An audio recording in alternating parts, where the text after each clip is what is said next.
Good morning friends. आज के इस लेक्चर में हम डिस्कस करेंगे एक क्वेश्चंस है। इसके पहले जो हमने डिस्कस किया था उसमें हमने देखा था कि किस तरीके से उस सर्किट के अंदर वाई पैरामीटर जो है एग्जिस्ट कर रहे थे और जेड पैरामीटर एग्जिस्ट नहीं कर रहे थे। उसके बाद फिर मैंने बताया था ये सर्किट बना के कि फिर हम इस चीज़ को डिस्कस करेंगे कि किस तरीके से इस सर्किट के अंदर वाई पैरामीटर एग्जिस्ट नहीं करेंगे और जेड पैरामीटर एग्जिस्ट करेंगे।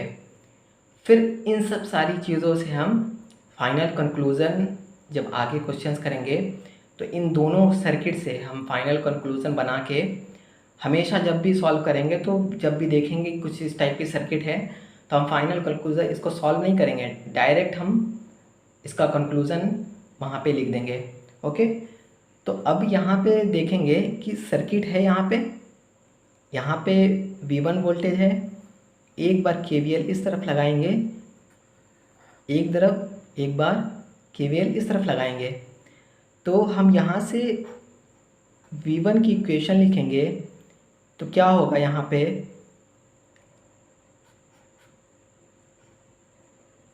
ZI1 plus I2। I1 इस तरफ से आ रही है, I2 इस तरफ से आ रही है, इन दोनों में कितनी करंट जाएगी, I1 प्लस I2 जाएगी। V के क्रॉस कितना है, Z इंटू इसकी करंट, इसमें करंट I1 प्लस I2 है। इसको हम इस तरीके से भी लिख सकते हैं ZI1 सेपरेट करके और ZI2। इक्वेशन हम इसको फर्स्ट कर देते हैं V1 की। इसी तरीके से V2 की इक्वेशन जब हम लिखेंगे V2 equal to I2 plus I1। V2 के क्रॉस कितना है, ये इम्पीडेंस है और इसके क्रॉस करंट कितनी है, I1 प्लस I2 है। तो इसी तरीके से हम इसको भी फिर लिख लेंगे। तो इस कंडीशन में भी क्या आएगा हमारा ZI1 प्लस ZI2, ये हमारा आएगा इस तरीके से भी और इधर से भी KVL लगाएंगे, दोनों की कंडीशन में ये हमारा आएगा। ओके, अब क्या है कि V1 equal to Z11 I1 plus Z12 I2, V2 equal to Z21 I1 plus Z22 I2। ये हमारी क्या है, Z पैरामीटर की इक्वेशन बन रही है, इनपुट और आउटपुट की। अब हम यहाँ से क्या करेंगे, Z पैरामीटर हम Z की मैट्रिक्स पहले बनाएंगे जिसमें हम पैरामीटर्स इसके सारे लिखेंगे, Z11 Z12 Z21 Z22 हम यहाँ पे लिखेंगे।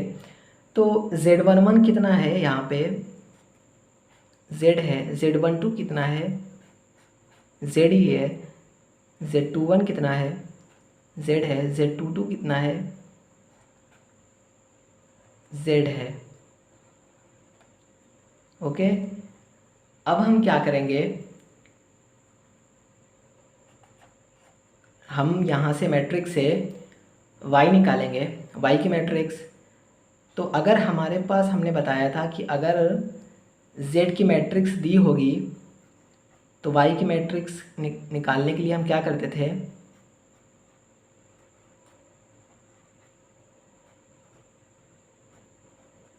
इस तरीके से हम निकालते थे इन्वर्स करके।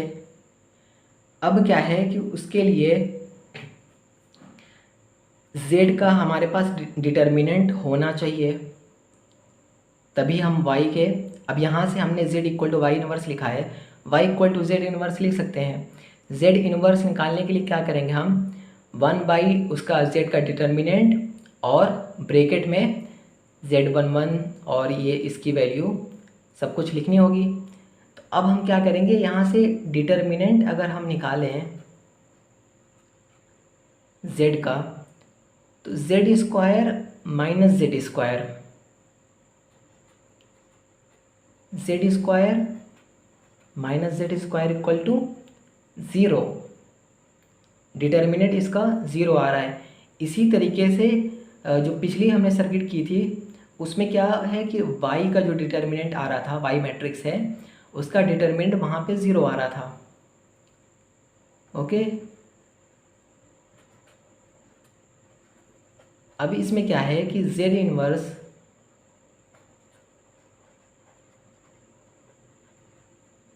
hence Y matrix will not exist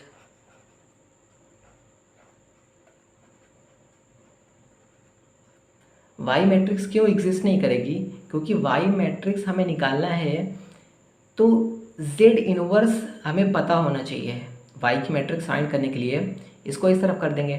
Y matrix के लिए जेड इनवर्स पता होना चाहिए। जेड इनवर्स के लिए क्या करते हैं, पहले हम जेड का डिटर्मिनेंट निकालते हैं, जो मैट्रिक्स है जेड की उसका डिटर्मिनेंट निकालते हैं, बट डिटर्मिनेंट यहाँ ज़ीरो आ जा रहा है।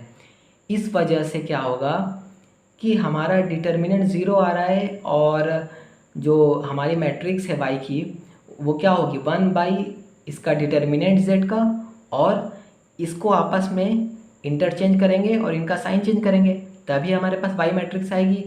बट यहाँ पे इनका डिटर्मिनेंट ही ज़ीरो है, इसलिए क्या है कि वाई हमारी मैट्रिक्स एग्जिस्ट ही नहीं करेगी। अब क्या है कि अब इसी चीज़ को हम, इसी सर्किट को दूसरे फॉर्म में बना के हम दिखा देंगे कि किस तरीके से Z की मैट्रिक्स एग्जिस्ट कर रही है और Y की एग्जिस्ट नहीं कर रही है। तो यहाँ पे हम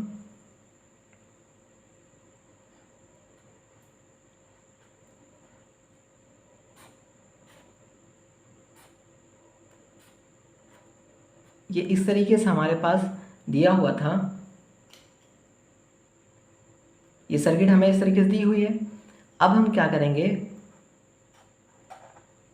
यहाँ पे एक 0 ओम का एक इम्पीडेंस मान लेंगे, यहाँ पे Z पहले से दिया हुआ है तो शॉर्ट सर्किट है। शॉर्ट सर्किट का मतलब ही क्या हुआ, यहाँ पे 0 है इम्पीडेंस है, यहाँ पे भी 0 है, इससे कोई फ़र्क नहीं पड़ेगा इसको ऐड करने से। अब क्या करेंगे हम, अगर हमें Z11 फाइंड करना है, ये हमारा क्या हो गया, एक तरीके से टी नेटवर्क बन रहा है। जैसे हमने पिछले में डिस्कस किया था, ये इस तरीके से हमारा टी बन रहा है नेटवर्क। तो टी नेटवर्क में हम Z11 निकालने के लिए क्या करते थे, इन दोनों को ऐड करते थे। Z22 निकालने के लिए क्या करते थे, इनको ऐड करते थे। Z12 और Z21 निकालने के लिए क्या करते थे, इसको डायरेक्ट लिख देते थे।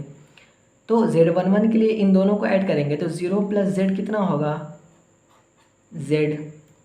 उसके बाद Z12 equal to Z21 equal to Z। Z22 निकालना है हमें, Z22 के लिए इन दोनों को ऐड करेंगे तो 0 + Z कितना होगा, Z। मतलब क्या है कि हमारी इस जो नेटवर्क है इससे हमारी जो Z की मैट्रिक्स और उसके पैरामीटर्स हैं वो एग्जिस्ट कर रहे हैं। अब हम एक नेटवर्क इसी को मॉडिफाई करके और बनाएंगे, उसमें देखेंगे कि क्यों हमारा Y जो पैरामीटर हमारा और उसके मैट्रिक्स एग्जिस्ट नहीं कर रही थी, उसका हम रीज़न देखेंगे। क्योंकि कई बार लोगों को ये चीज़ें ध्यान नहीं आती कि डिटर्मिनेंट इसका 0 हो गया तो ये एग्जिस्ट नहीं कर रहा है, क्यों हो रहा है ऐसा। तो कई बार वो चीज़ें नहीं समझ आती हैं।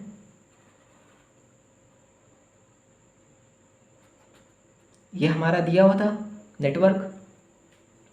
अब इसमें हम क्या करेंगे, मॉडिफाई करना है हमें, तो इसको हम लिख सकते हैं Z को 1/Z और यूनिट ओम में कर सकते हैं।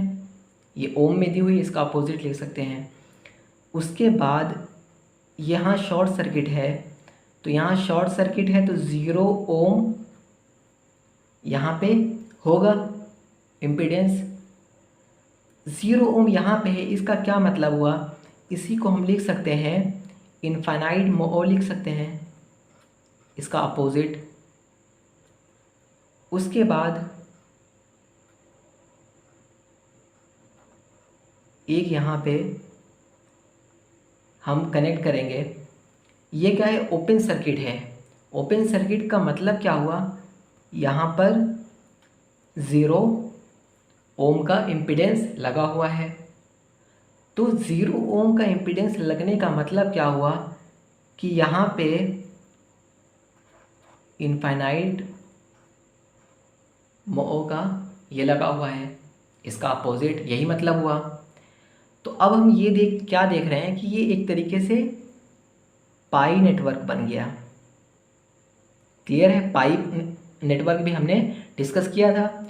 यहाँ हमने इसी जो नेटवर्क दिया हुआ है इसी को हमने टी भी बनाया, इसी को हमने पाई भी बनाया। वो चेक करने के लिए कि हम कैसे चेक करेंगे कि हमारा जो z पैरामीटर है और z की मैट्रिक्स है वो एग्जिस्ट कर रही है और y की नहीं कर रही है, उसको चेक करने के लिए हम मॉडिफिकेशन करके चेक कर रहे हैं हम आसानी से। मॉडिफिकेशन भी क्या है कि ये ओपन सर्किट है, इसका मतलब होता है कि 0 ओम का यहाँ पे इम्पीडेंस लगा हुआ है, इसी को हम इनफाइनाइट मो लिख सकते हैं। यहाँ पे शॉर्ट सर्किट है, इसका मतलब क्या है हमारा, यहाँ पे शॉर्ट सर्किट है तो 0 ओम का यहाँ पे लगा हुआ है इम्पीडेंस और इसका अपोजिट क्या हुआ, इनफाइनाइट मो। लेकिन यहाँ पे क्या है, सॉरी ये इनफाइनाइट होगा क्योंकि इनफाइनाइट ये ओपन सर्किट है। ओके, ओपन सर्किट का मतलब क्या होता है, यहाँ का इम्पीडेंस बहुत ज़्यादा है। ओके, तभी ये ओपन सर्किट हुआ, ये ओपन सर्किट हुआ, इसका अपोजिट ये 0 हो जाएगा, 0 मो। क्लियर है? सॉरी इसके लिए, ये मैंने ध्यान नहीं दिया था।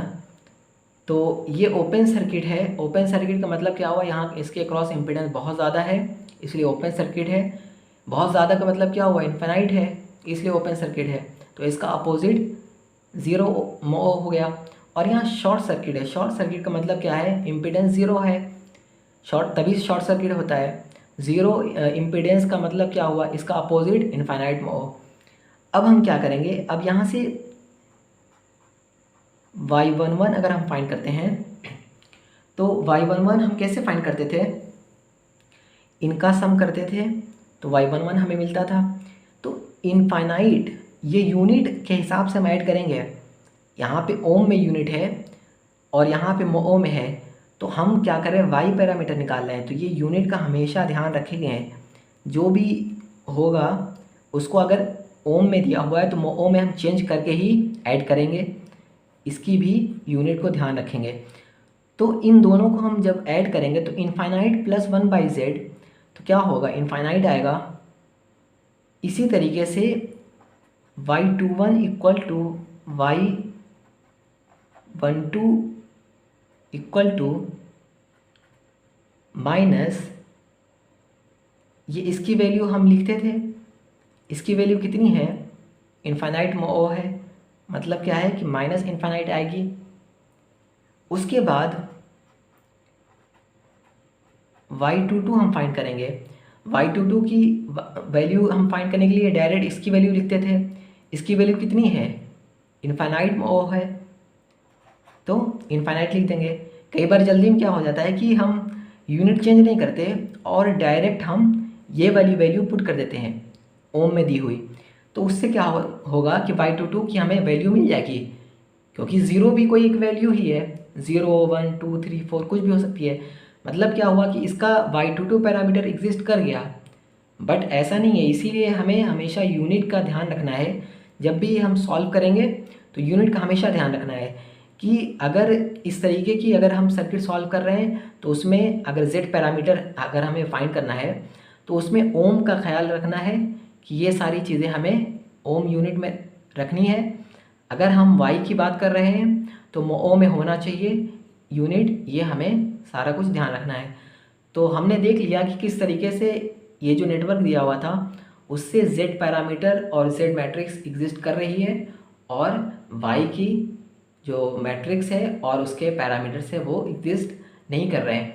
तो ये सारे कंक्लूज़न और जो पिछले वाले क्वेश्चंस हमने कराए थे उसके सारे कंक्लूज़न हमारे पास होने चाहिए, क्योंकि बाद में क्या होगा, इसी के आगे कुछ और सर्किट ऐड होगी, फिर आगे कुछ और इस तरीके से नेटवर्क होगा, तो हम जैसे ही देखेंगे इस तरीके से लिखा हुआ है z, ठीक है, तो उसमें अगर हमें z पैरामीटर इसका निकालना है फिर अलग अलग करके हम उसको ऐड कर देंगे। तो ये दिया होगा तो हम डायरेक्ट क्या करेंगे, z z z z लिख देंगे। मतलब यहाँ पे अगर मान लो 3 ओम की दी है तो 3 3 सब में हो जाएगा। क्लियर है? तो इस तरीके से ये कंक्लूज़न हमें याद रखने हैं, इसके भी और इसके पहले जो हमने क्वेश्चंस कराए हैं उसके भी कंक्लूज़न याद रखने हैं। तो इसके बाद हम नेक्स्ट टॉपिक डिस्कस करेंगे कन्वर्ज़न के लिए आपस में जेड वाई का कन्वर्ज़न, टी का कन्वर्ज़न और जी एच का कन्वर्ज़न, इस टाइप से आपस में एक दूसरे का कन्वर्ज़न हम डिस्कस करेंगे नेक्स्ट लेक्चर में। तो आज के लिए इतना ही है। Thank you.